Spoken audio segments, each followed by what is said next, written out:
What is up, creative athletes, and welcome back to the podcast. This is episode 14, and it'll be all about our philosophy behind the creative athlete. In addition to that, we'll be talking about what to expect at MLC Connect 2024 in Detroit. If you're already registered, this is going to be absolutely the best way to learn about what's going on at the conference, who's speaking, what we're going to be doing.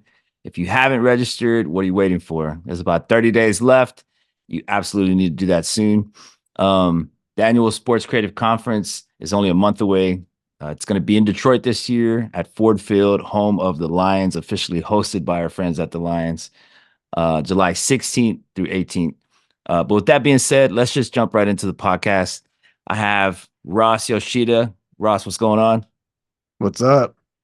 Everybody knows Ross, or as I call him, Rossi. And then we have a special guest today, Sarah Dedman. Sarah, what's going on? Hey, what's up? If you don't know Sarah, which you probably do know Sarah, a lot of us know Sarah.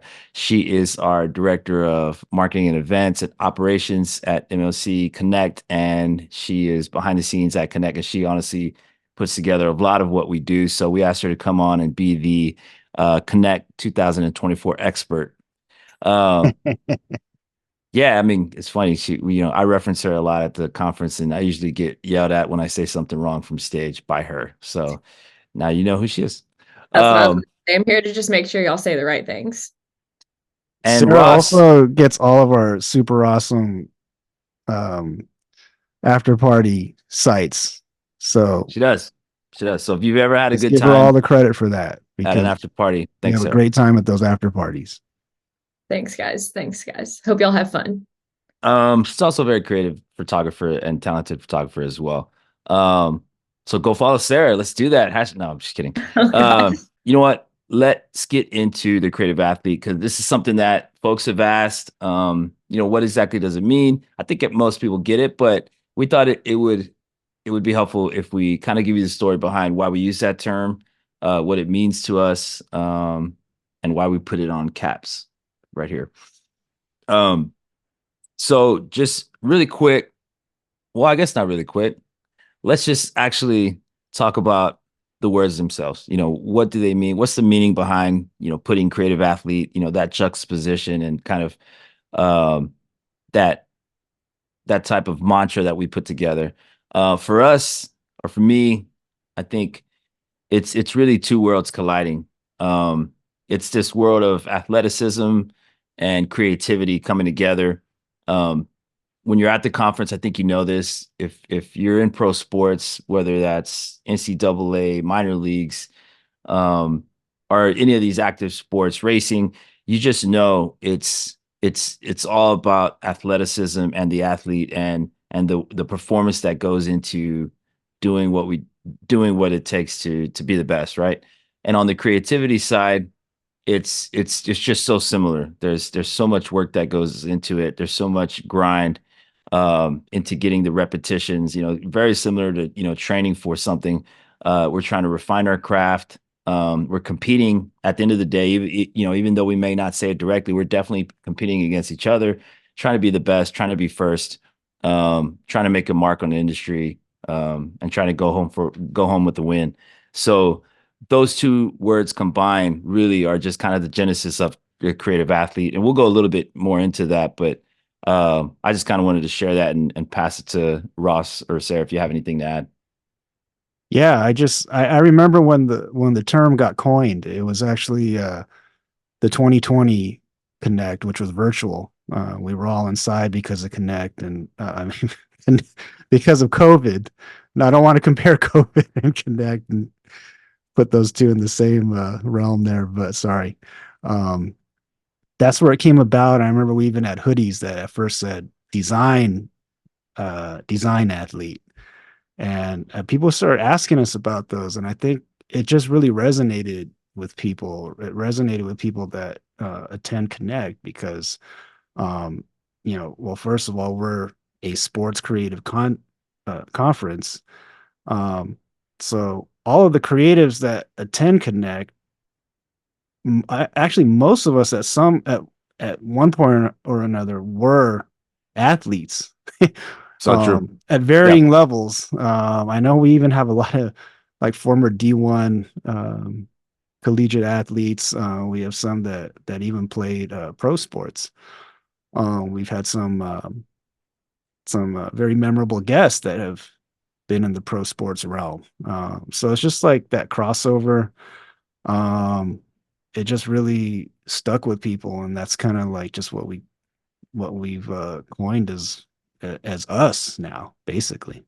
Yeah. And I will say, it's not just the folks that are on stage or the folks we're interviewing. I think it's the community as a whole. I mean, that's really why we opened the show with that, why we put that everywhere, honestly, and now why we consider any guest on here, a creative athlete. Obviously, like some of them have more creative than athleticism, and then vice versa. Some people are like Ross, to Ross's point, are a lot more athletic than creative. But at the end of the day, for me, I think you have to live that active lifestyle. You're hustling, you're grinding, um, early call times, long evenings in the edit bay, working when people go home, working during where most people are on vacation, editing in the corner while people are celebrating an event to try and get things out. Like these are not your normal, scenarios for a creative, 9 to 5, no offense, God bless them.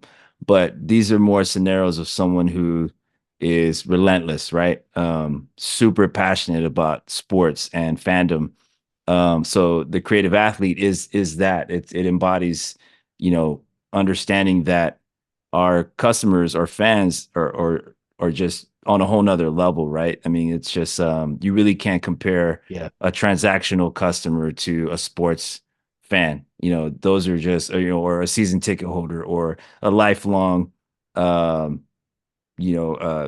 I guess I would say like a fan of a club or of a city, right? You have this affinity that is attributed to it. So the things that we create are super emotional, right? And so I think we're willing to go above and beyond to get them perfect, right? To get the shot, to work extra harder on the edit than maybe your average creative. So and then the other thing also I wanted to mention was just um, kind of the comparison to training and repetition and Rob Zilla on stage. I believe it was last year actually in Nashville. Gave us the phrase "drills build skills." Yeah. And he just kept on hammering that home, and it's so relevant to what we do, right? It's not just like you're talented, you can go out there and just create something and post it, and or get hired for a team, to represent these brands that are some of the most well-known brands in the world. I mean, you constantly have to do these drills to build your skills, and it's just so simple. But again, just comparing that to an athlete that is in the gym, or just trying to work on a certain area, just really trying to, get a better time, get a better, a shorter mile time, a longer distance. And what I found is like most people, like Ross, what you were just saying, do come from that like area of passion and sports. They kind of live that way. And if you meet people in sports, I think you see that, right? Like you see what they wear, you Hmm. see what they attend, where they spend their extra time. Like, this is it. We like live, breathe, and eat it, right? So Hmm. that's also an area that I wanted to mention. It's like when you meet a sports creative, you see that they can tell you what's going on maybe beyond their league, not just in their league. They can tell you what's going on in other leagues creatively, um from like a standings perspective. There's just that understanding of you got to know your industry, right? Hmm. Well, there's a couple things that are like when you talk about a traditional athlete and then a creative, there's two words kind of come to mind. Like when you think crossover words, it's like determination and over caffeination. uh, some of these these athletes, I see these guys in MLB, they're like it's a tradition. They'll pop a Red Bull or two before they hit the field. Oh my And God. I'm like, oh, we do that. You know what I mean? Yeah. Um, It's definitely a different lifestyle than I think people realize, at least. I mean, my background, I've come from working for a couple of different sports teams, and just whenever I hear creative athlete, I think about like just the amount of hours you have to put in on the business side, or if you're an athlete, like we get to the mhm. office every day, we never miss a game day, we're working holidays, we're working late, staying up to different Yep, trends with our craft, and always trying to keep up with what is like the new and improved thing. And not only that, but improving personally in our own skills, just like an athlete would, to try to beat like the next team that's coming. So I think there's a lot of different parallels, and it just like feels extra special because we just happen to be creatives in the sports industry too. So, for you know, sure. yeah. Yeah. Um, I was actually looking up kind of what defines an athlete, and I happened upon this very cool description of what an athlete is. But then when I was looking at these, it's called four components of an athlete. Um, when I started looking at what these four components were, I'm like, this could totally describe a creative as well. Yeah. So Yeah. I'm going to quickly go through these four components of an athlete and tell me what you think. So these are the supposed four components of an athlete. One is imagination. For sure. Being a Yeah. creative, if you have no imagination, then you might as well not be a creative, right? But Yeah. Yeah. you know, Oh, 100%. I think when they're talking imagination about an athlete, it's like um, a pitcher figuring out a way to get out Mike Trout or Mhm. More Michael strategic. Jordan. Mhm.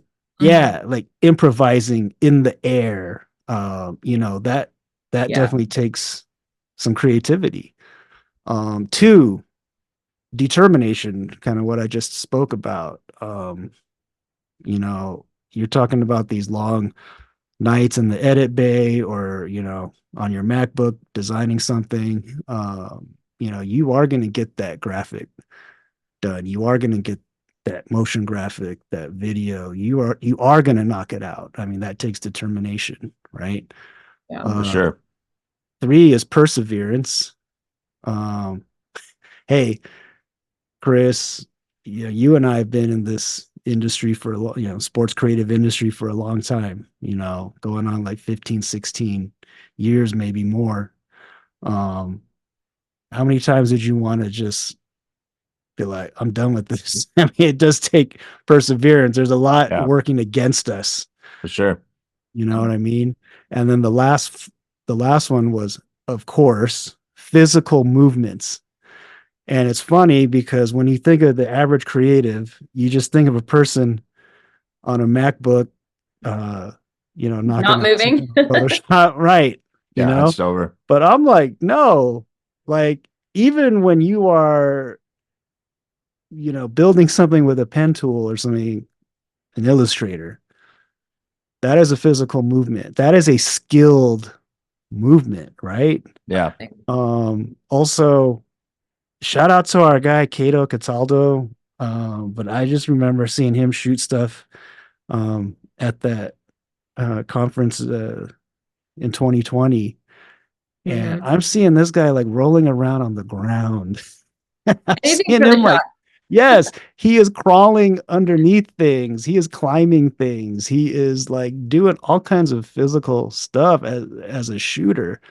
And I'm Yeah. like, you cannot tell me that like someone that does that isn't an athlete. Yeah. I mean, dude was like rolling around on the And ground, that was getting good just in a teeny shots. studio. Like imagine covering an entire football stadium or like a baseball. Right. Yeah. In the heat sometimes too. Yeah. Yeah.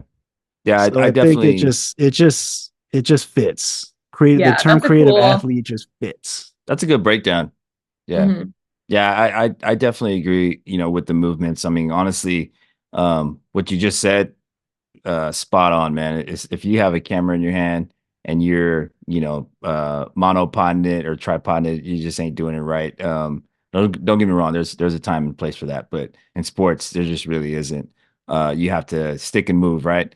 And then when it comes to just like hand-eye coordination, I know, and I'm not trying to sit here and say like, hey, these sports creatives are the world, they're the Olympians of creatives. But I mean, honestly, you do have to have that eye-hand coordination that is on a whole nother level. And whether we want to talk about it or not, you know to get some of these positions is very difficult. You're competing with the nation's best, and it's a big popularity situation with the teams and the brands. And when you get hired on, I mean, it's just there's this level of success, I guess, let's say that you're definitely you're in, but it's just the beginning, right? You have the fights to fight and the battles to conquer, right? When it comes to getting gear and getting the right equipment. And it's just so similar, when it comes to sports, right? Like, hey, I don't this helmet sucks, or this uniform is just not going to work, right? Like, it's see-through, it doesn't breathe enough. It's not like there's just so many things that go along with like having the right gear for your job, and obviously, in every sports organization, there's going to be a clubhouse equipment, manager or whatever. So, there's just so many parallels, like you said. And I just kind of wanted to touch on that because I think that one's probably the most like, well, wait, physical movement, like, do you need to be in tip-top shape? I mean, no, you don't, but you do have to, care about your health, right? And your focus. I mean, you could easily just get distracted, just like in any other big game performance, and just be off. Like, there's something like in a simple terms, I always put creativity in this like kind of comparison. It's just nothing mind blowing, but if you get it.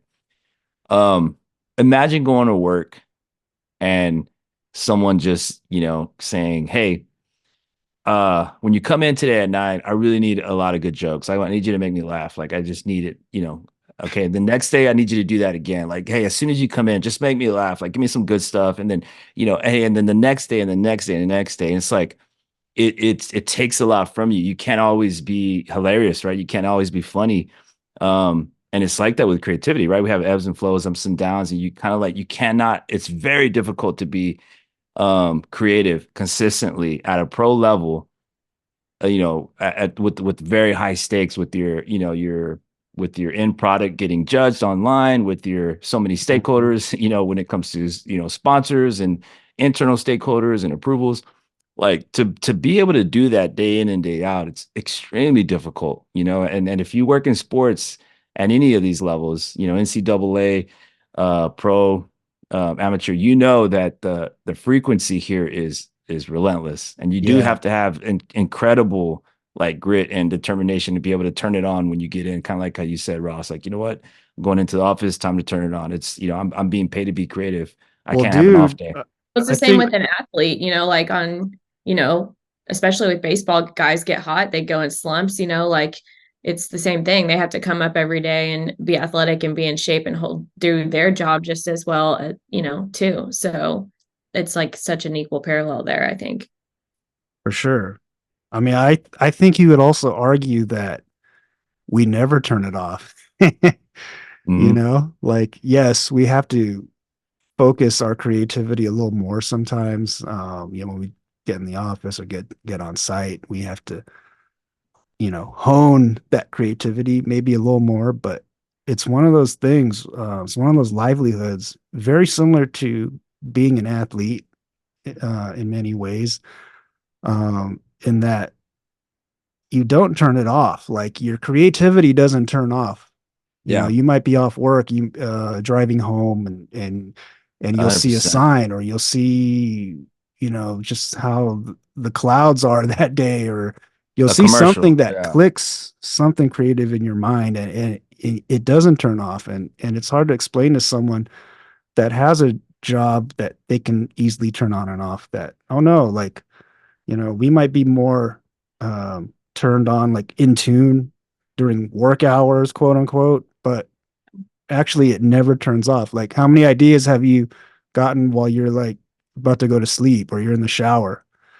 Yeah. Um, and that's And very much of an athlete thing, right? Like, Mhm. these for sure. athletes are never turned off. They're always thinking of ways they can get the edge on their opponent, or Oh, yeah. some way to improve themselves or improve their performance. And I think that's also these are also ways in which creatives and athletes, kind of we're Yeah.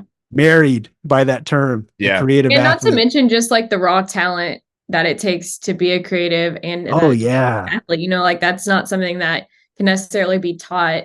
Like whenever you, Ross, you said the thing about, you know, like physical movement, I'm thinking of like someone that is like physically drawing or animating something by hand. Like I can't do that, you know, like that's a Hmm. physical talent that they have for that skill, just like a baseball player has the talent to hit a ball, you know, like, um, so when I think of physical movement too, I'm like, okay, well, there's physical things that you can do as a creative that, you know, I can't do, and I can't do other things that an athlete could do. So anyway, yeah. Yeah. I do want to touch on two things that Ross said because I mean both what you guys are saying is spot on. But there was one thing that you said that I thought was really interesting. And it was kind of going back to focus. Like if once you get to a certain point, and actually I guess everyone has this, right? If you're not married or have a spouse or have a girlfriend, or everyone has a brother or a sister or a parent or something, right? Like if you don't even have that, you have friends. Um, they know that you like don't turn off. Like you're driving or you're on vacation on your like, or you're in the office and they're like, oh, you're not here with me. You know, you're what's going on. And it's just we're working, we're like editing, we're like, you know, tweaking, we're like Lightroom in our head or like, you know, on the timeline and saying, oh, I'm gonna drop this audio and save me some time and I'm gonna merge these two and I'm gonna drop a key point here. Like, you know, you're constantly like, you know, and then that person's like, hey, did you hear what I said? You're just like, yes, you know, and they know you're tuned out. So like that type of nonstop focus, I don't, it's just maybe it's just us, but I don't think it's in your normal like non-creative field. And the other thing I would say to touch on kind of something that Ross said and kind of in references creative athlete is um a lot of us, and this is a little arrogant, but it just is what it is. And I guess in my age, I could say this. A lot of us are the most talented in our circle. And I don't mean that like, hey, we're talented in the room, most talented in the room, but like in our little circle of friends and family, they're like, oh my God, Sarah is like, she's crazy talented through the charts. You know, it's like, you know, I think that's the way it is also in the athleticism field as well, right? It's like, oh yeah, so and so. Like I just heard a story about Craig Biggio, and he just happens if he's somewhere back here. He's one of my favorite athletes of all time in baseball, and it was someone that actually was coached by him, and he said, um, and this is just like this is not even a major leaguer. It's just he played for Craig when Craig was a coach at I think it was Houston Baptist, you know, or Houston Christian University. Anyway, um, he said, dude, that guy's the most. He looked at me in the face and he said, that guy's the most competitive guy I've ever met in my entire life. And he was saying, like, of all his college, you know, teammates, of all his high school teammates, everyone that he knows, Craig Pichot's the most competitive person in his entire life. And I was just like, I was kind of blown away. I was like, seriously, because I mean, this guy met Craig in his later years. You know, he was retired and I think he was in the Hall of Fame already, but he was coaching. You know, he's coaching a college baseball team. And he said this guy was just like he just was racing people. He was physically on foot racing people, football athletes. Like, hey, come on, I bet I could beat you in his like late 40s, and he was beating them. And he was like, not only was he Just beating them, never but he stop. yeah, but he wanted to, like he wanted to race it. And I was just like, that type of comment, like, hey, Ross is the most creative person I know, period. Like that's the type of level of competitiveness and drive that we're going for. Again, comparing it to an athlete that just has this amazing ability to jump, right? Amazing ability to hit. Like, and so I just think there's a lot of connection there. Like, and I again, I'm not saying, you know, in my circle, like, you know, I don't have anybody that's not as talented as me, but just in my family and my, you know, group of friends, I'm the guy. I'm like, that's, you know, he or she's the guy. And we're the most of that, right? Like, and so then you get in these circles with like at Connect, you're in this room of like so many talented people. It's like being on a Yeah. team with a bunch of studs or a bunch of just, you know, all stars. You're like, how can I shine amongst this group of extremely talented people? I'm honored to be in the room with these, you know, these folks who've made the cut, if you will. And I know that's not like there's not a lot of humbleness in that necessarily, you know, those comments. And if you know me, you know that I don't usually talk like that, but that I'm just trying to kind of hit home the creative athlete mentality and have folks understand. And I think most get it, but it just helps to talk about it and say like that's the heart of it, right? Like Yeah. that's Well, and it's hard to get into the sports industry on the business side as well. Like, no matter if you're a creative or if you're in sales or if you're in whatever, we all do these unpaid internships. We do whatever we can to get our foot in the door. And then once we're in, you still got to shine and like prove yourself and work your way up and, try not to get fired or like get cut from the team. For So, sure. That's yeah, the hard part. I think that's kind of what you're saying. Like, you know, once we're in the room, like not only are we honored to be there, but we gotta stay on top of ourselves and just keep working hard to like improve and stay there. It's Yeah. funny you guys mentioned that because there you touched on it, Chris. It's like there totally is like a little bit of ego that drives us, right? Um, and that's kind of part of that competitiveness. Like, when you were with the Astros, obviously you wanted to be better than the Dodgers. You know what I mean? 100%. Yeah. 100%. I mean, forget the team performance and all that. Like, as a creative team, you wanted to be the best in Houston. You wanted to be better than the Dodgers, Yankees, Cardinals, et cetera, right? From a creative standpoint. So Yeah. ego does drive us. Sarah, when you're shooting, you want your stuff to be better than the next team or Yeah. the other team in town or the rival team. So it's funny that ego drives us like that, similar to an athlete, because, for anyone that watched like The Last Dance, or you see like Baseball Hall of Fame has their like induction weekend, and then you see all these like in The Last Dance, you would see how Michael Jordan would interact with Larry Bird and Magic and Patrick Ewing, and it was like he knows he's good. He has that, his ego tells him that, he's great. But he also has this reverence for the other guys. Even though he wants to beat them, he wants to be better than them. It reminds me a lot of Connect, Yeah. as crazy as that sounds, because, We're all kind of assholes, right? That's that's what true. you're trying to We say. are.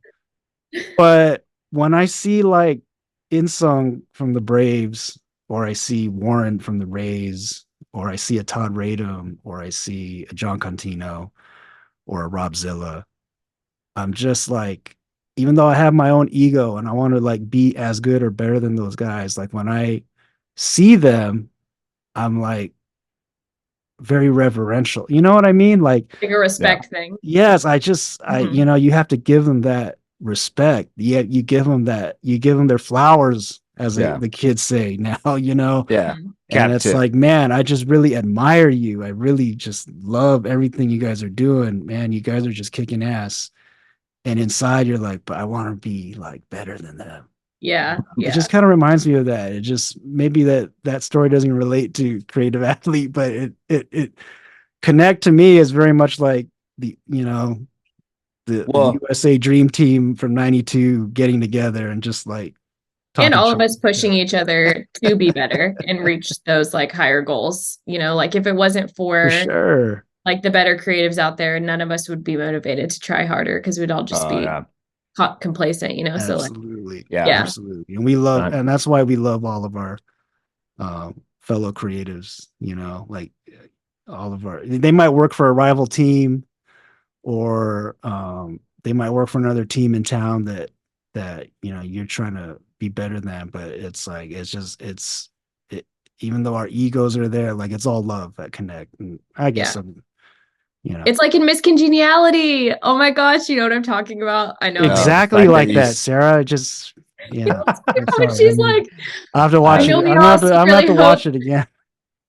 Well, no. she's giving her acceptance speech and she's talking about how much all the girls love each other and they become like this big family. And then she goes, I know we all secretly hope the other one's gonna trip over and fall, but like, we all Wow. hope that we beat them and like we're better than the other girl and we win the beauty pageant. But we're all still friends and family. We all love each other. So there we You go. know, I get you. Connect is And the Miss Connect is Congeniality the real life miscongeniality. I mean, that's our new beauty marketing pageant. slogan. Thank you, Sarah. You're welcome. let's I had to bring some let's girl in for you. um it's funny, but it reminds me of Ben Jenkins, who's the owner of War Stick Bat Company.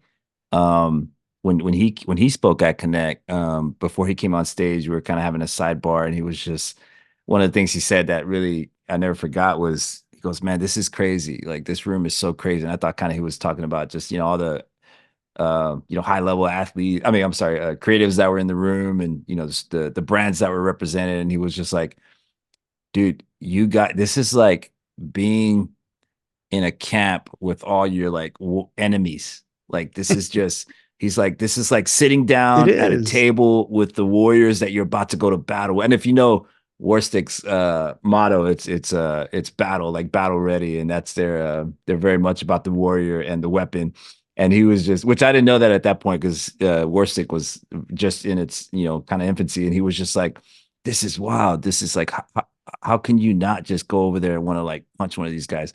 And it's funny because I got what he was saying totally, and I was just like, man, you know what? That is really unique. It's really because you'll have like 5 or 6 teams from one market, come. You'll have folks who are in the same league that have rivals, right? And it's like I mean, heck, the Dodgers and the Astros. I mean, Ross and I talk all the time, but it wasn't always like that. I was always, kind of looking from a window, and but then you break bread together, right? And you're on this, you share, you swap stories, and you realize, it's kind of like at the end of the game when some of the players, or maybe not at the end of the game, but like just in certain aspects, you'll hear them speak to each other with, like Ross said, this reverence. It's like that. And I kind of was trying to explain to him like I get where you're coming from. That would totally be the first thought. It's like these are the men and women that like are trying to make us look bad and are trying to be better than us. Let's just say that. Not Well, how it's could we like sportsmanship. yeah, yeah, no, at the end of the day, it's like very much so, right? It's like, hey, you know what? I could show you how I did this. I can tell you how I trained, but it doesn't mean you're gonna get it. Doesn't mean you're gonna do it like we did. Doesn't mean you're gonna, be on Mhm. someone's gonna pay you to do it. So Mhm. it was a real interesting, yeah, that's a great way to put it, Sarah. It's just like that's the type of again, these like characteristics and that are pulled from this athleticism. And then, you know, I feel like we just got to get some more answers from attendees at Connect oh, can you and kind of imagine? ask everyone, like, what does the term creative athlete mean to you? And I bet you we would get like 50 different answers.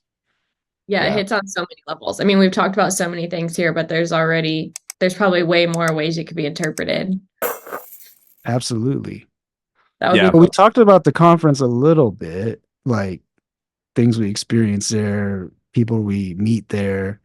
Um, why don't we start getting into a little bit about what's going to be happening in 2024? Because man, we got a really great lineup stacked up Yeah. So for good. everyone. Yeah, let's do that. Connect 2024, July 16th through 18th. I've already said it numerous times, but it's at Ford Field, home of the Detroit Lions, the famous Honolulu Blue.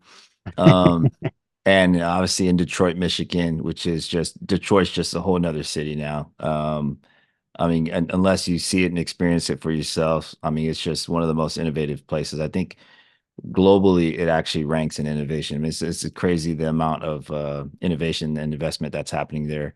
Not to mention just the success of the Lions, and we just coming off the draft, or right, the NFL draft was just there. I mean, there was just Yep. so many cool things. So it's just, and of course we're gonna be there. So And they have every team. It's about very rare that a city has every single league in the city. yeah, it is actually really rare. Oh, Yeah. Detroit is a great sports town. I mean, Mhm. they're known for that. Yeah, that's so funny. I always wanted to make a chart and figure out what cities are like that, and we're gonna have to do I that. mean, But not even, does even LA have all of them? Well, for a long time we didn't because we didn't have the NFL for 20 years, but Right. now That's, now we do. well, no one likes LA anyway. We have two of every team got actually. So yeah. Okay. Sarah said what I've been thinking for like 20 years. I Okay. just never been able to say it to Ross's face. It's okay. No, Chris You and I are said it both to from me. Houston, so we have bias, you know. It's no, okay. I'm a Hey, big back to LA fan. Detroit. Yeah, yeah. We'll move on from that. Connect will never be in LA. No, I'm just kidding. Don't quote me on that. But no, let's talk about day one. which by the way, I love Los Angeles and California. Please, no one send me any hate mail. Um, but Well, don't forget, let's tell them about like where we're actually going to be in the stadium.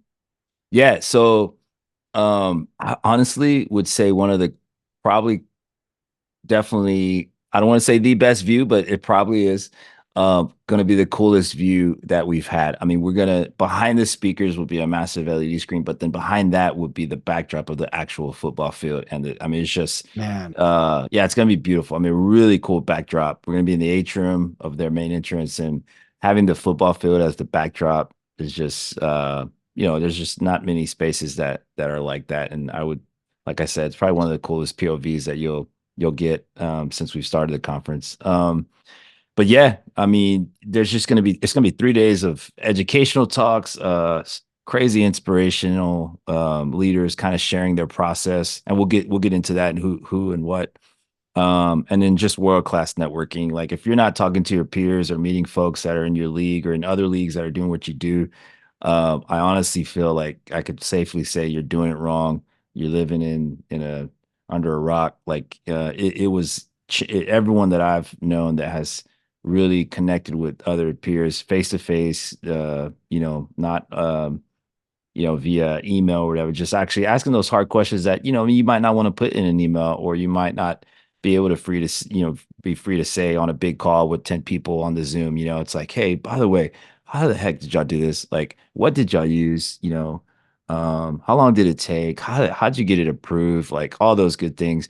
Folks will absolutely tell you those answers. And then you put a couple drinks in them, forget about it. No, I'm just kidding. Uh, but And if yeah, you're so a little bit shy with going up to people, or maybe you're traveling alone, like not coming with coworkers and stuff, feel free to send us an email too, and we can help connect you with someone else who like might be traveling alone, or just introduce you to people that we know for sure oh yeah. will be welcoming and like we will break don't the be ice for you. afraid. Yeah. So we know that That's a it really can be good point. intimidating too. So just don't hesitate to reach out, and we can help, get you in touch with some people that'll definitely make you feel welcome. Yeah, And that's then such a good point. and Chris like touched on all the the benefits uh and we're going to be seeing in 2024. But what's our other mantra besides creative athlete? I think the other thing we live by is work hard, play hard. Oh yeah. And Sarah has some like really great after party locations set up for us. And this goes back into networking. I think, and maybe it's because I'm just caught up on our great speaker list every year at Connect, but I do more networking at these after parties than at the actual conference for sure. Mhm. I've handed out way more business cards at the after party. One of these after parties, though, may not be good for handing out business cards because you will actually be on the Detroit Pistons practice court.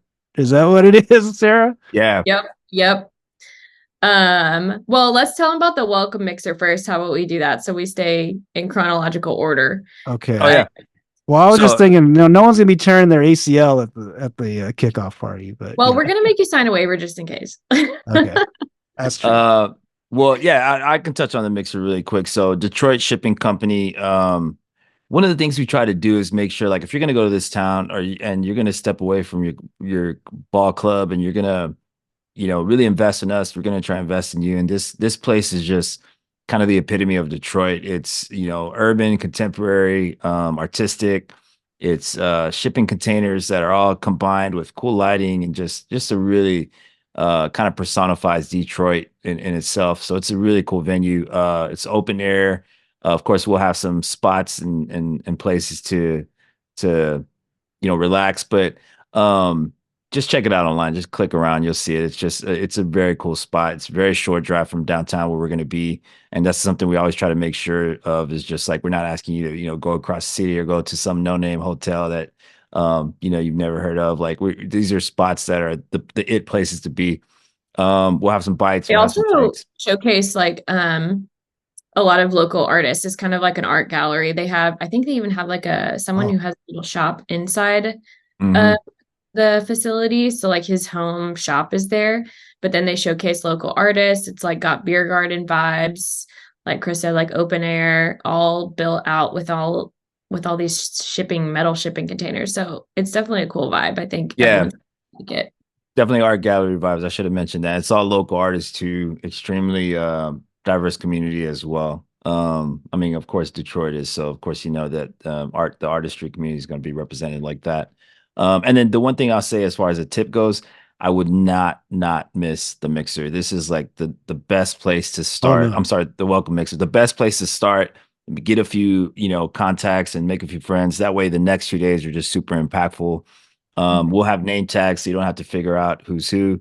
And especially like if you're what I call a lone wolf or traveling alone, like, just start with, hey, what's your name? What team are you from? Like it's just so easy. I'm also going to throw this out there. I've been bringing my team to Connect since the very first Connect. It's been super beneficial for us as a creative team. I have a couple rules for my team that I think other teams should probably roll with as well. Um, I tell my I tell my team not to congregate with each other and to meet Mm-hmm. new people. Yeah. Yes, it's great to have team camaraderie and hang out with each other. I'm not saying don't hang out with each other at all, but definitely don't just come as a pack and hang out as a pack. Come as a pack and just get out there and meet people. I Get out of your usually give comfort zone. exactly. I usually give my team like you got to meet at least 10 new people. Okay. You're not going to Connect next year. And And you don't let your team skip the mixers either, right? I don't. That's also a requirement that they must go to every party because to me that's part of the experience of going to Yeah, Connect, and that's how you meet people. Yeah. It's so it yes, really is. I have a party requirement. And Um, and you know I what? guess. That honestly, that's just the way to do it. Like it's so easy to just say, well, I don't know anybody there. um or here I'm with my senior, I'm with my co-designer or co-editor, and we don't get out much. Like it's just not the time for that. Like you could potentially meet the mentor that helps take you to the next level Exactly. in that role. Like you could mentor someone who maybe it's a young Hmm. female, a young male that's just looking, just got into their role and is looking for someone to kind of follow and say, how did you do that? And it's nothing more rewarding, and so many doors open, but just like those are the or even just meeting someone that's like at your level that you've been competing with, and you're Oh like, yeah, oh, yeah, you know yeah. what, I haven't met them, can you introduce me to them? And just anyone here who's on this cast can definitely do that. I mean, I kid you not, I will stop what I'm doing if you just say, hey, I'm looking for Ashley from the Titans, like can you or Ashley from the Lions, you know um can you just make me a quick intro? I'll Mhm. stop what I'm doing and make that for you, because I promise you, I Oh, wish people we did that we for we me, do and it's that for changed the sure. game for me. Yeah, And Hmm. yeah, I mean, if you're gonna if your team is paying for you to come to a cool city like Detroit, you don't want to just go to your hotel room and veg out in your hotel room like after Nah. hearing all these great creatives speaking, and oh meeting up all these new creative people. You I don't want mean, to just go hearing back the to your hotel and speakers, chill. yeah. I was gonna say hearing the speakers to me is only like half of the experience. Like if you just came to the speakers, of course, like you're gonna get a lot of value out of it. But like 50% of the benefit of coming to Connect is like meeting other people. yeah, So the best way to do that, of course, is like, at the mixers, get a little liquid courage and walk up to yeah, somebody. And and yeah, then it's just just And then fun. the other 50% of coming to Connect is you get to meet Sarah. Oh, Ross, you're so sweet. good luck meeting her. She's gonna be hard to find. I'm usually napping in the green room. Just kidding. um Kidding, Don't I'm look kidding. behind that curtain. no, but I guess in all seriousness, you know, if you want to meet a speaker, just find me, Ross, or Sarah, and just say, hey, can you introduce me to Ashley Strauss, Pi, Tad? We'll get into that, which is on day one. But I've been told numerous times that there's just some of these conferences is just so hard to meet the folks. They'll fly out, or they just literally won't talk to people. Like that's kind of like our standard. It's like, hey, you need to be here multiple days.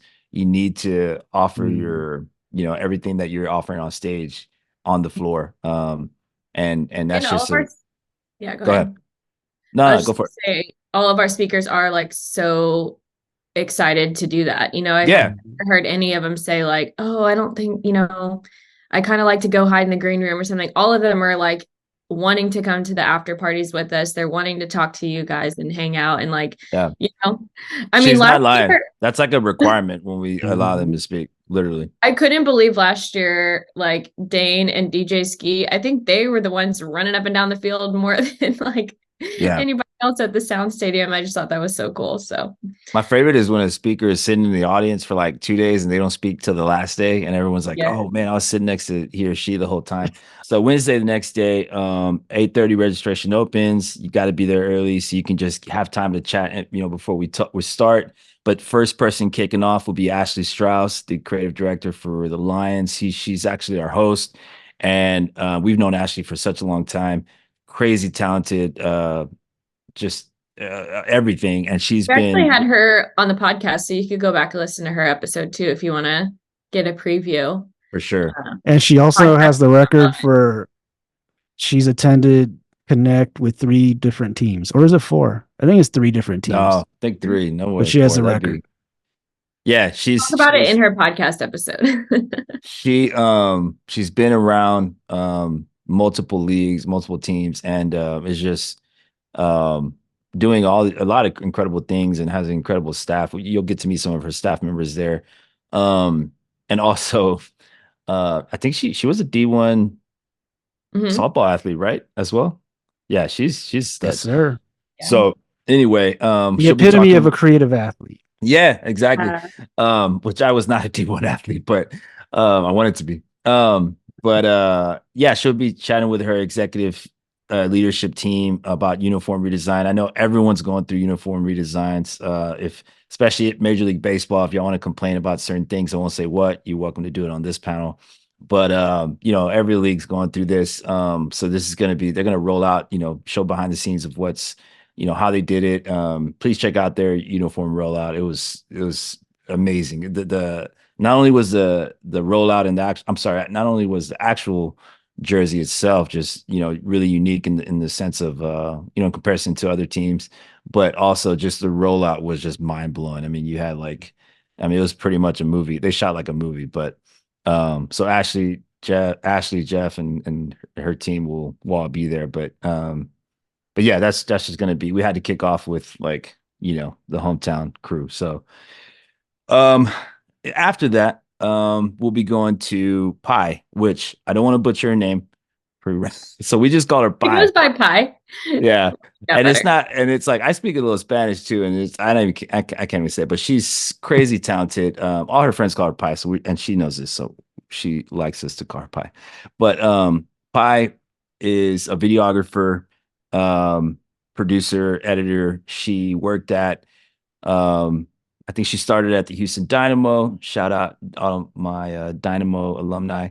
Um, and then she went to Austin FC, and then she went to USA Soccer, and she's independent at the current moment, but she is just, I mean, her cinematography is off the charts. I think she really brings a whole new aspect of video and just pushing video to the next level, other Mhm. than just like the short, quick, dirty recap. Like, don't get me wrong, there's a place for that, but somehow she finds a way to make everything beautiful. And she's gonna again just break down her timeline, open up the closet, and kind of show us how she does what she does, how she thinks about her methodology behind sound design, color grading. We're excited to have her. Yeah. I was gonna say everything she does looks like an Adidas commercial or something. Like it's like Yeah. super like not slow-mo, but like yeah, like I can never say that word. Cinematic. Cinematic, yeah. Like everything just looks really well produced, even if it's just like a simple like, you know. It's obnoxious. It's like Yeah. super obnoxious. It's like, okay, this is amazing 30 seconds for just like an announcement. It's like, oh my God, like Hmm. this is, I thought I was watching a trailer for a moment there. And so, yeah, you obviously don't want to miss that if you're, working with video or even in the same um, just organization that works, collaboratively, right? Which we all do. Um, let's go to Tad Carpenter because I just want to keep moving. We got so many good people to talk about. And by the way, please check out all these people's Instagram and websites, and yeah, it's just Google them. Tad Carpenter. Um, so he'll be sharing his story as a designer, an illustrator, owning a brand studio. And he's just done so many things.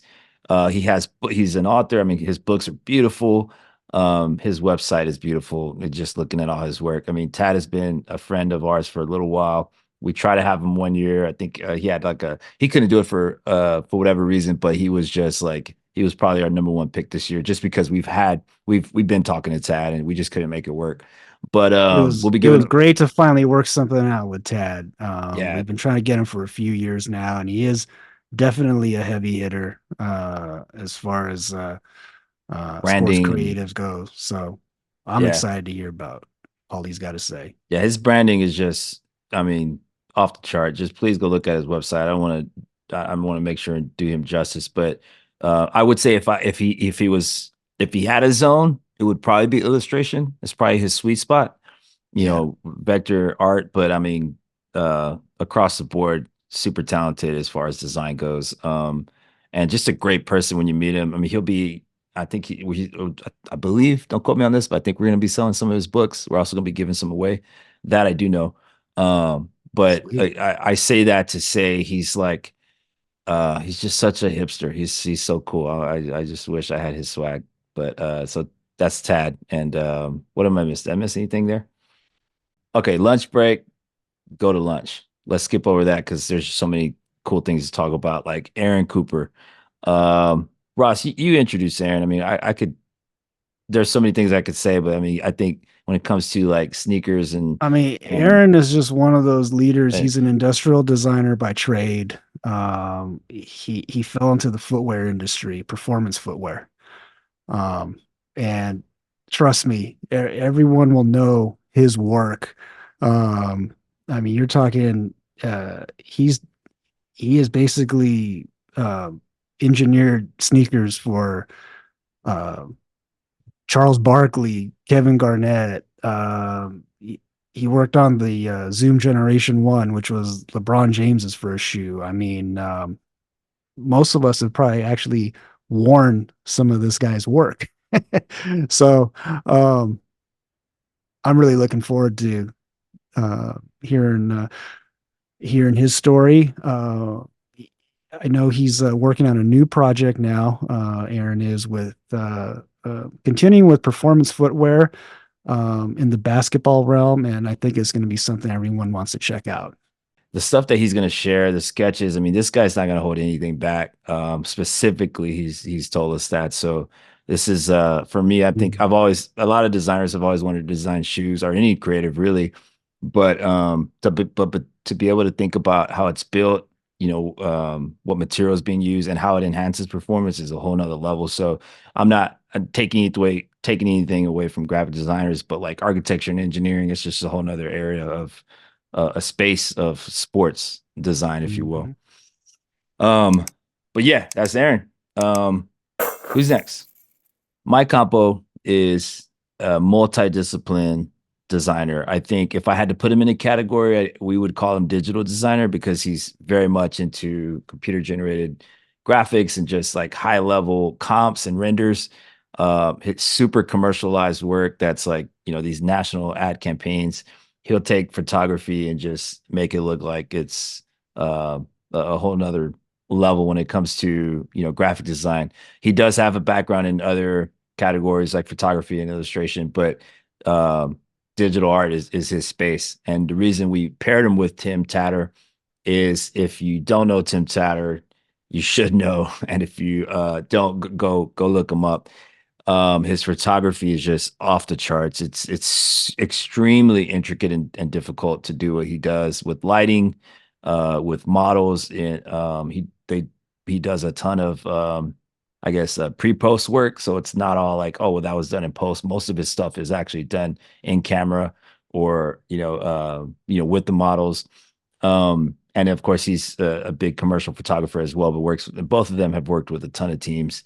And the reason we put them together is because that them two combined have just done so many amazing campaigns and pieces that they're gonna share some of that stuff with us. Of course, they're gonna talk a little bit about their individual disciplines, um, but Tim is just a renowned, I mean, world class photographer. As a matter of fact, Sarah, correct me if I'm wrong, he was ranked most influential photographer in the world like multiple times. Is that fair to say? Yeah, as a photographer, I'm extremely excited to hear from them, these two specifically, and Tim especially. But the stuff that they do is literally insane. Like, I cannot, if you're gonna look at one photographer's work online, I would recommend looking at their work because it's just like so hard to put into words. But yeah, I'm not sure exactly how many times he was ranked as like one of the top photographers in the world, but at least more than one time ranked as it for sure in the top five most influential photographers in the world. So he's such a good get for us, and I'm so excited to learn from him. I And think I'm people are going to be mind blown. like, I'm just gonna say, like, yeah, we're super excited. But like every year there's like that one session where everyone's like blown away and they're like, whoa. And because it's just like, oh, like this is even possible. And people are just like blown away by it. I think this is gonna be that session. Yeah, just Um, totally out of the box from what we're used to doing. Absolutely. Yeah. yeah, and the other thing I would say is, if you haven't noticed, we cover all we make sure and cover all disciplines and how they work together. And I think for me personally, the dynamic between design and photography has to be like very much in line when you're starting a team or building a team out or if you don't have if you don't have a big team but only have a few essential roles, like those are two positions that have to work really well together. And don't get me wrong, so does photo and video as well, right? I mean, there's you can draw the map however you want, but it's just interesting because these two have done it really well for multiple projects, and the fact that they're going to bring that and share that with us is going to be uh possibly the first of its kind where we see like that duo. um but yeah, let's keep moving because there's so much more. It's a spot for like the Oprah show. On the field photo, that goes without saying. If you come to Connect, if you've been to Connect, you know that we go down to the field or court or whatever it be, and have a fun moment. So don't bring your cameras or snap a selfie.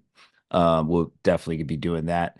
And then we'll kind of wrap the day and get into what Ross was alluding to earlier, which we are calling the creative athlete experience. It's a different name, very similar to what we've done in the past, but the reason we called it that was because it truly is that. It's like these are things that like your normal conference or event, they just don't do. Why would you? Um, but a lot of us just respect, the amount of effort that goes into creating a performance center or manicuring a field, or just the things that happen on these courts, like with us being able to shoot around where the Detroit Pistons spend their day to day is just really an honor. We're gonna have some fun. We'll have some friendly competition there too, but it's just that it's a creative athlete experience. It's creatives doing something athletic that is experiential and like no other conference around. So um, I know Ross has a special play. Well, all of us really, but I know Ross is extremely happy about this because if you didn't know, Ross used to play a lot of basketball and probably has a reputation in the streets of LA. Oh yeah. Uh, I don't know what that reputation would be, but I try to play full court on Saturday, and I lasted like one game, and then I was like done. Oh, So I dude. think I Oh, pretty well. much God, retired. God bless you, Anyways, dude.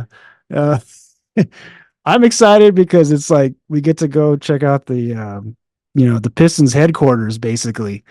Um, and the Pistons are just one of those generational teams. They've had so many Hall of Famers. I want to see like the tributes to Isaiah Thomas and Joe Dumars and see that Pistons logo like Oh painted man. on the floor and just shoot some hoops. I'm not saying there's going to be any crazy competitive games, but the like Chris was alluding to, um Sarah puts together these experiences, which are so cool. Like last year, remember we got to take some swings on the Nashville Mhm. Sounds field and like just like, field ground balls in like an actual AAA stadium, which was super cool.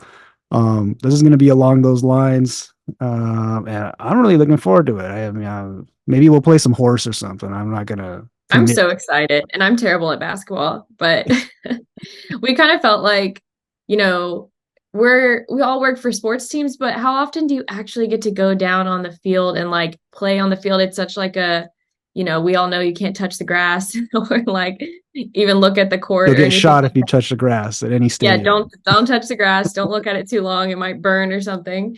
But it's just cool to be able to have that access and like actually get down there and shoot around. And I'm terrible at basketball, but I'm gonna try. Don't forget to Yes. bring court You shoes. could rebound for us. Yeah, yeah. I have like one shot. I know my exact perfect angle where if I stand, I make it almost every time. Anywhere else, no. But it'll be fun. If you don't want to play, you can always just hang out and watch and Yeah, have like a little area where you can grab some drinks, for talk, sure. break. And yeah, it's It'd gonna be be a so good fun. time and we're really excited. But let's keep going.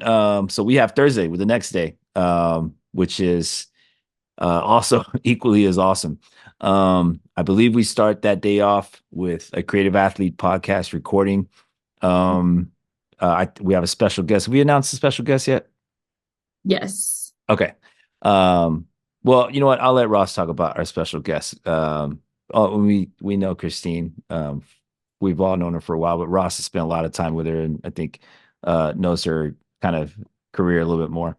Yeah, I'm just really excited about.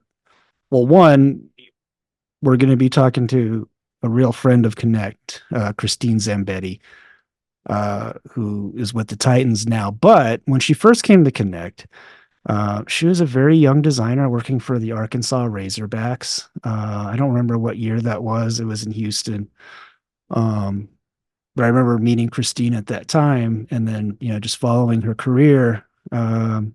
She went to the 49ers and really made a name for herself there. I know she gotten a lot of attention for um, this cross stitch design concept that she had worked into their campaign for that year, and it was so creative and unlike anything that had ever been seen in football, and it was just really super cool. So I just think back to like the original Christine that came to Connect almost like as a baby. And then now, as we followed her throughout the years, she's like this very, it's like she's the same person, but she almost looks different in her photos now because she's like this very well put together and confident designer and creative. And like I You know, said, she's a friend of Connect, and I'm really looking forward to having that conversation with her. um, Be our first ever like live studio audience for the podcast. that's true. Yeah, that's Yeah. So gonna be if you want fun. to like cause a disruption and hold up a sign and say like, I don't know, I don't want to say anything there, but you're welcome to Yeah. not do that. All We'll right. definitely edit you out, but you can try. No, it would be a first of its kind. So, it'll be some fun. Well, I'm sure Ross and I will say something dumb. Um, so Mikhail Jackson, let's talk about Under Armour designer, social media director, incredible creative. If you don't follow him on LinkedIn or Insta, you should. I mean, he's definitely someone who's trailblazing his way. He started in sports, I believe went to the league, and now is with an apparel company. Obviously, everyone knows Under Armour. Um, but the stuff that he's doing is just game changing. And he's going to talk about that. Collaborating with creatives in their community who bring a new perspective and who bring new perspectives and ideas, specifically on social media. I wrote that down, obviously, but um, that's his passion, and he's going to be talking a lot about finding these companies that don't look like your typical companies or may not be built or as robust as these, bigger agencies, but finding these local, homegrown, authentic creators and involving them into the work. And then letting the culture speak to the creativity. And if you meet Mikkel, you'll see that really quickly just talking to him. I love that he has um, soccer in his blood, because once you work for soccer, you become like a little bit of a soccer snob like me. But he definitely just has like an incredible resume, and also an open book too. And by the way, he's a Detroit native, went to Michigan, so he's if anyone's from that area and want to connect with someone local, he's the guy. Let's talk about decision science of creativity. Is the next session on Thursday.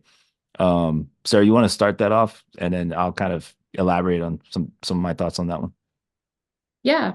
So for this one, we're going to have a panel of three, I believe, different teams that are going to come and talk about just how they use data to kind of like make their decisions and create better content in general and be more creative. So I think it'll be really a little bit more of a different talk than what we usually do, but very needed and very beneficial, and kind of give you a different perspective on ways that you can maybe run your team more efficiently or use these different tools to help you make decisions and, like decide what is a better piece of content to put out or things like that. So it's going to be more about like the data behind things, but I do think we all have to deal with that, right? So I think it'll be really interesting and like super beneficial. And we're going to be able to hear from these creatives from three different teams and how they all do it and how they've done it successfully. So I think it'll be super cool.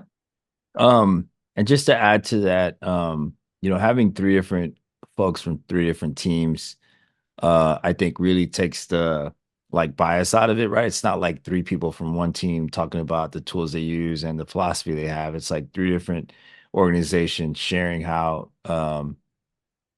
data and metrics, let's say, have impacted their creative departments. And this particular category is like really special to me and hits home, because I know for me in my career, I've had to tap into this to actually move the needle. If we wanted to hire someone, or Mm-hmm. if we wanted to, maybe get a bigger budget, if we wanted to do cooler, I mean, quite frankly, to put it simply, cooler projects, you have to be able to speak the language of the boardroom, and having a tool that allows you to kind of make those decisions takes the emotion out of it, right? It's not like, oh, we went there last year, or oh, so and so, did that, so why don't we do it? This actually, says, hey, this is where we're trending, this is where we're going. The more, you know, on time delivery we have, the more trust we gain. The more frequency that we're doing, the more vital we are to the organization. So you're able to have those conversations with like a CEO or a CMO, and like I said, move the needle. So, and what's interesting is like, even though this may not be like a, hey, here's how we designed this X, or here's how, what the jersey looked like, or here's how the commercial was shot. What I found is anytime we have these discussions on process and like metrics, people go gaga for this, because there's just not enough time spent on it, and they probably don't have the tool, and they may not have a champion in the organization that honestly like is passionate enough about it. Usually it's a project manager or maybe a marketing director that kind of is in this space. But I know for us, we had a creative coordinator that went into a project manager role. We've also had designers go into project manager role, and so that spoke in the language.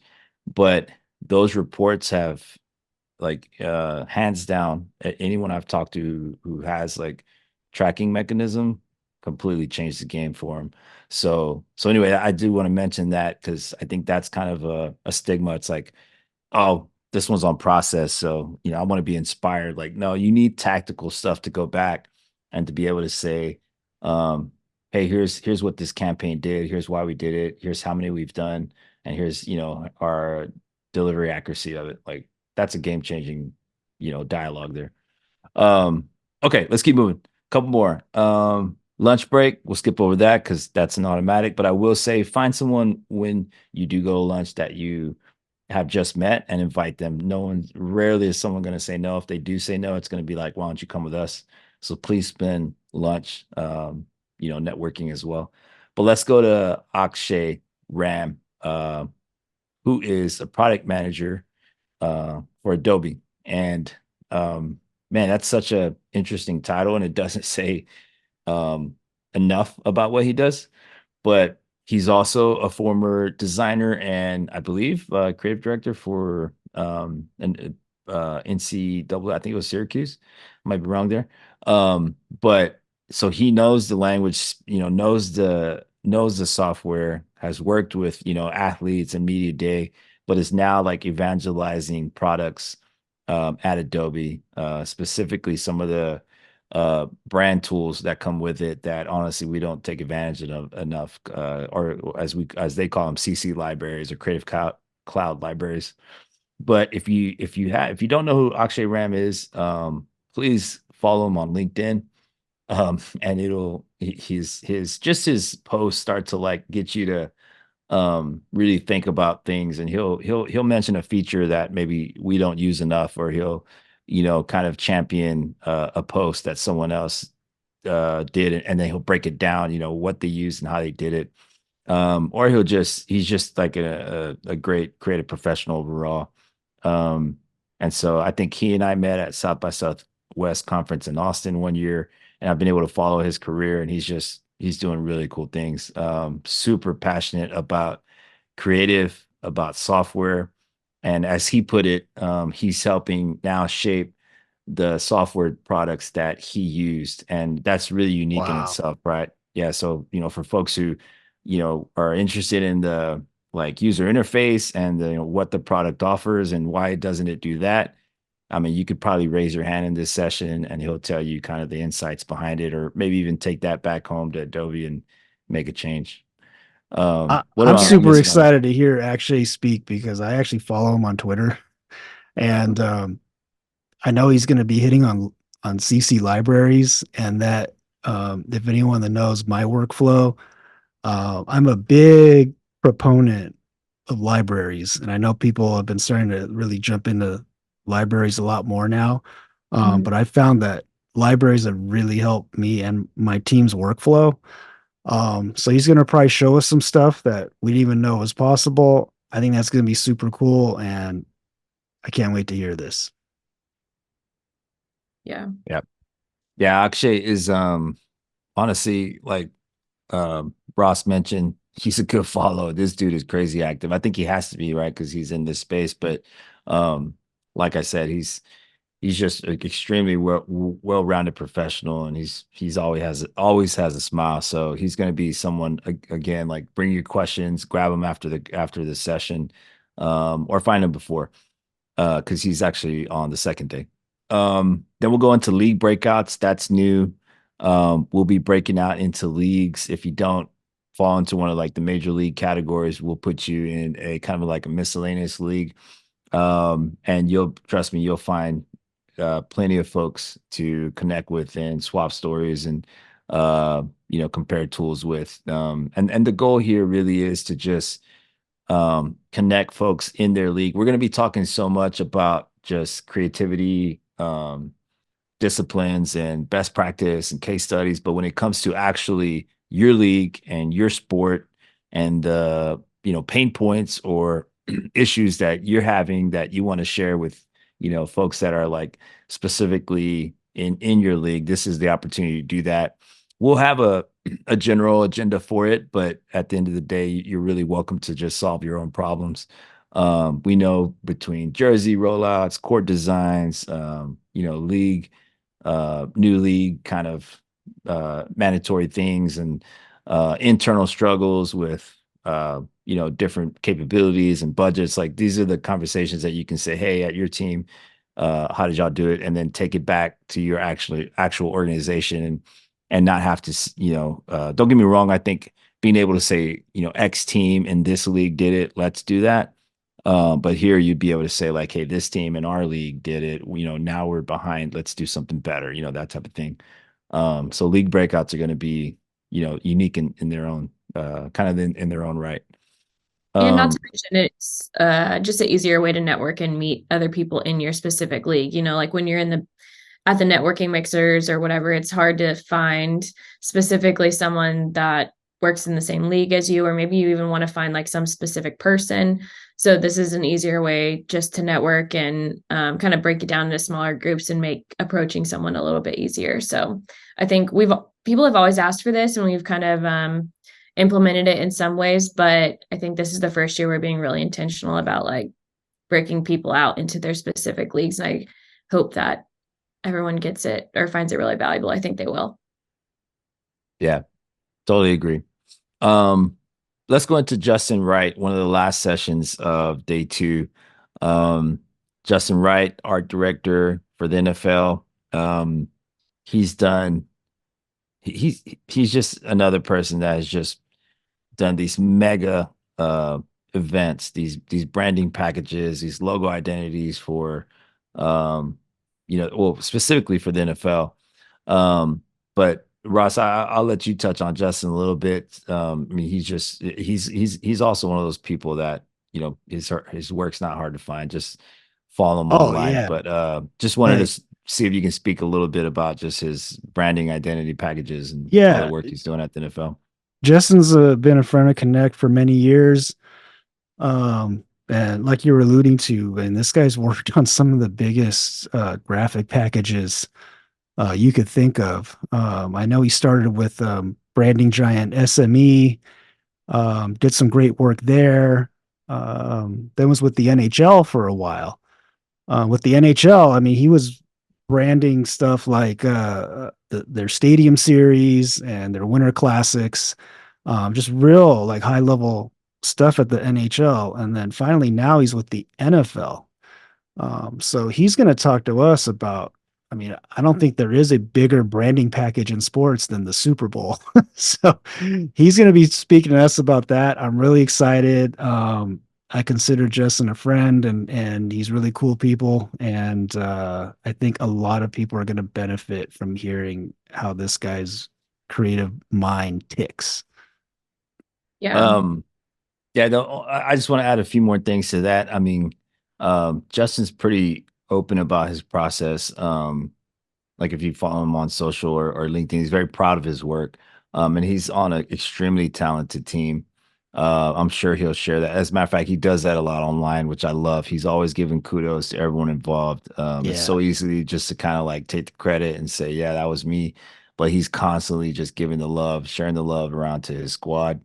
Um, but like Ross said, just the level of branding that's involved. I mean, we've all done like an opening day or first kick or tip off or playoffs, but we're talking like designing 2 years in advance. And as a team to do that, it's like very rare. You might be working like on a Hall of Fame or maybe a new stadium or something, but like it's just very rare to roll out these events that are like, on the side of buildings, on the side of city halls, on the buses that go through the cities. I mean, these are like and brand packages that, I mean, most of the stuff they work on, but we probably even never see unless you actually go to the Super Bowl. There's just so much.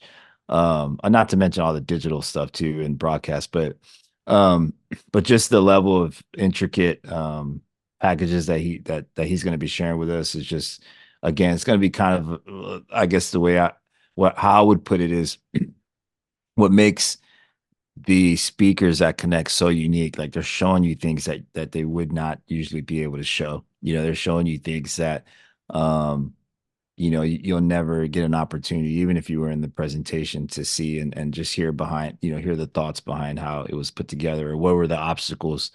So, and like Ross said, friend of Connect, he's been a friend of Connect for a long time. So he definitely um is usually in the audience. So if you haven't, yeah, if you may have already met Justin, but please grab him afterwards as well. Like that's, again, just can't reiterate it enough. Everyone who's on the speaking panel are absolutely available, and they want to be available to like answer questions and chat more. That's like something I would say is probably one of the most unique things of this particular conference, is that not only do they want to, but I mean we've talked to them about it. Like, so don't feel like you're, you know, hey, I'd hate to bother you or anything like that. Like, very excited about it just as much as you are. Do you want to talk about drink and draw a little bit and meet headshots? And I think that kind of wraps up the conference here for our last event for the third day, I guess. Yeah. Yeah. So Justin's going to close it out for us. And then as soon as he's done, We'll do a few closing remarks, but we are actually going to be having our drink and draw event in the same space as the conference. So you have a little bit of time to run back to the hotel and change and freshen up a little bit, or drop off your backpack or whatever you want to do. And then come back to Ford Field, and our drink and draw event will be in the same space as the conference, but this is where we do our annual logo versus logo tournament, which I can let Chris explain that maybe. And then we're also going to be doing media day headshots during this time, which is where you can get a professional, new, cool, and not lame at all headshot for you to take home with yourself or with you. So yeah, this is we kind of shifted it, and it's a little bit earlier in the evening, so hopefully after the event's over, if you want to go hang out in Detroit and kind of experience the city a little bit, you can, or do whatever you want to do. So yeah, Chris, do you want to explain logo versus logo? Yeah. So like Sarah said, just to kind of second the last thing she said, um, it is a little earlier. And we're so much these 3 days are so jam packed that we want to make sure and give you like a little bit of time to like see the city. But this is definitely an event like you don't want to miss. It's probably the most integrated, interactive event we do or you'll attend. It's the logo versus logo competition is designers at a computer that's not their computer, but they sit down in the hot seat. They're head to head usually. Their work will be displayed on the video board. So, I mean, essentially the whole room can see. Sounds a little intimidating, but it's really not, because by this third day, you're friends with everyone. You That's have a true. drink or two. And it's just, I always look at it as like friendly camaraderie competition, kind of uh, Another tournament. way to show off your creative athlete skills there. Yeah. Yeah, we definitely put you on the clock, and you're designing concepts that you literally just have discovered like 30 seconds prior. We'll essentially give you the prompt, and you'll think about it for about a minute, and then we'll say go. And people start cheering you on. Your teammates cheer you on. And it goes down to the last two. We give a prize to the winner. It's fun. I mean, it's you won't find anything like it. And in addition to that, if you're not involved in that, step away, get a headshot. The headshots are always cool. And then it's kind of like, we used to call it a farewell party, but we kind of went away from that because honestly, we don't want that to be, the kind of the thesis of the event. Like, it's not farewell. It's actually like just the beginning, right? Like you're just now going home and getting these contacts and case studies and notes and kind of beginning your creative journey to change the game in your own organization. So drink and draw is just a lot more accurate. There's the logo tournament is just fun. It's absolutely a riot. So and what happens at Connect stays at Connect, because those logos end up being pretty hilarious. You can imagine someone editing, illustrating on the fly. We've only had a few people quit in the moment because of the intensity, but it's mostly because No one's ever quit. no, you know what? No one's ever quit. It I've does had a get few pretty No. people want intense to. though. No. I take it back. They've never quit, but they've stepped away from the computer and said, "I'm done." Meaning, like it's where it needs to be, which is mind Oh, done blowing. early? Yeah, Oh, yeah. Sorry, that's impressive. yeah, you're right. No one's ever quit. I mean, No. honestly, We've it's just also got fun. some very like risque. Uh, That's where I thought you were going to go with that. I was like, oh we've God, Oh let's no, not I we've wasn't got even brag gonna too some much. mention risque that. submissions, and I wasn't even gonna mention that, but I don't know. It that's why I It has was, to be said it whatever. mentioned was because it's kind of funny, accidentally but at the risque. same time, we had Yeah, it's all about interpretation. But yeah, that's the cool part is that if that's yeah, how you interpret it, yeah, then that's your creative process yeah. working. Work hard, And play the hard. speakers are the judges, so no pressure there, but they're going to be judging. And yeah, like Chris said, we give a prize to the winner. So it's all in good fun. Be sure to sign up, and we'll see who the winner is And this it's year. always a pretty Ashley sick Stroud. prize. Like you're not just winning like, some little Starbucks gift tchotchke. card. Like it's always a Mhm. Yeah, pretty sick prize. So, you yeah. should definitely if if you think you have some logo design chops, then you gotta. This is like the ultimate test Yeah. of We're like going to have to get everything. Ashley Strauss back in it this year because she was our runner up, I think, in Atlanta. So she's got to reclaim Oh her yeah, place, I think. We need to get her to sign back up. yeah. That's right. Mm-hmm. So And if I'm not it, mistaken, it was a PlayStation that she won. She did. oh, that's Mm-hmm. funny. Um, so yeah, you don't want to miss drink and draw, and then enjoy the rest of your evening. So as you can see, or maybe as you can hear, as you've heard, the the 3 days were just jam packed. There's something for everyone. I think we've reiterated all we needed to reiterate. Meet someone, um, get out of your comfort zone, take a lot of notes, and one of the things I would suggest if you don't already do this is just make sure you transcribe those notes like as soon as you get back and just send them to your like whoever you report to or your department head and just say like here's a couple photos, here's what I learned, this is completely, well, I'm putting words in your mouth, but hey, this has completely changed the game for me, this is what I want to do. Go ahead and like put a few action items in there, like next year I want to do this, this year I want to do this and this. Don't just like, no one wants to just read notes and be like, oh cool, thanks. They want to say like, oh, okay, this is how it impacted you and this is what you're recommending for us to improve our organization. So I would just recommend that as well. It's not something we put on the agenda or talk a lot a bit about it, but I could just say from personal experience that's also changed a lot too, because obviously the teams are entrusting you with this moment to get away and develop, but at the end of the day we're really wanting to push the whole industry forward.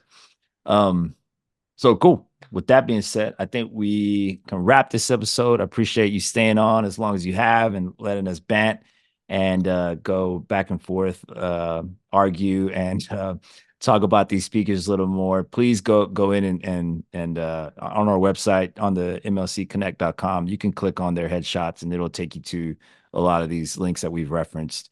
We hope to see you in Detroit, July 16th through 18th. I mean, it's 1 month away, and this is the annual Sports Creative Conference with real creators, real athletes, real speakers. These are the folks that do what you do, and it's very hard to get in this room. So we just humbly appreciate everyone taking time and getting here and being an open book. That's kind of one of our policies. Is like if you're going to be here, share. It doesn't matter if you're a speaker or not. Talk about what you do, give away some secrets. No one's gonna take your job. Just, it's kind of like a code of honor, and you'll see that as we speak, as you hear the speakers speak on stage, sharing things that they normally wouldn't share with folks. So it's a safe room, as we say. So definitely see you there. If you haven't registered, do so. But on behalf of Ross and Sarah, thanks for sticking with us. We'll see you next time.